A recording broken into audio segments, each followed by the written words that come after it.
Probably just as well for him, too, though he had to admit he was sorry to see Teresa go.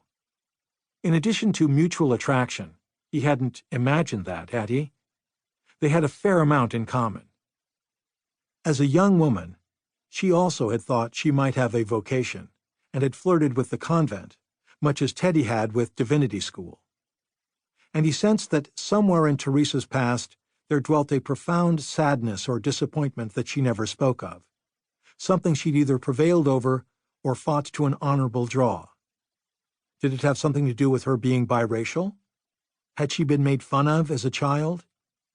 He'd thought about inquiring, but if she was generous and trusting enough to confide in him, he would have needed to decide on the spot whether to reciprocate, and he was pretty sure he wouldn't be able to. Of course, this worm had been in the apple long before Teresa appeared on the scene. Maybe it had been there from the start. Fixing Everett's book, helping him get tenure, had looked so much like acts of kindness that Teddy had almost convinced himself they really were. But face it, he hadn't even liked the guy. Genuine kindness would have involved sitting down with Everett and helping him understand what he was doing wrong, showing him how to fix everything that required fixing.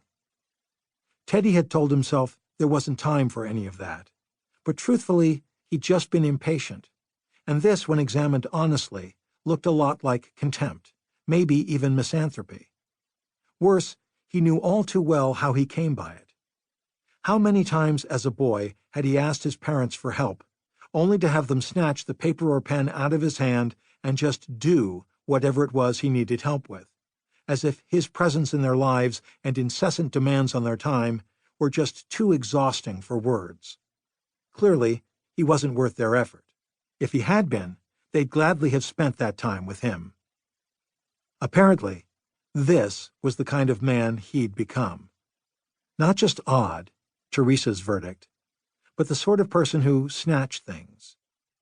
Definitely not the kind you take with you on a new adventure. So what next? Retire? With only himself to provide for, he could afford to. Maybe move someplace warmer and nicer than Syracuse. He had no desire to return to teaching when the press went under, which was probably just as well.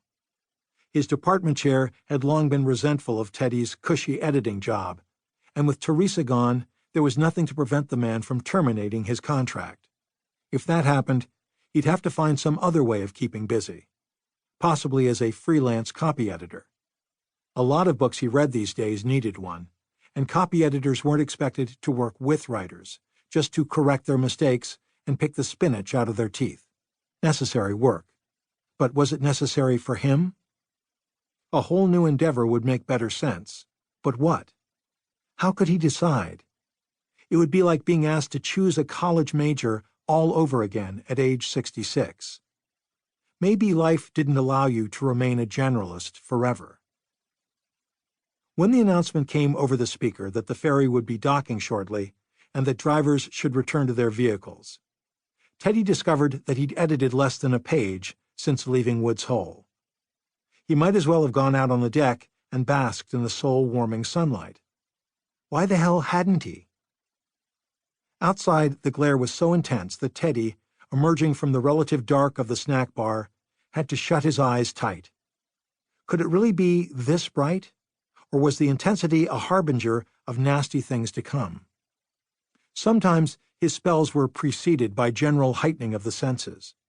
At the railing, with one hand shading his eyes, he squinted down at the crowded pier, hoping to spy Lincoln, who'd promised to meet his boat.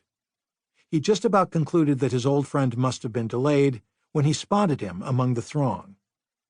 In the nearly a decade since they'd last laid eyes on each other, Lincoln's hair had gone completely white, and his posture was ever so slightly stooped.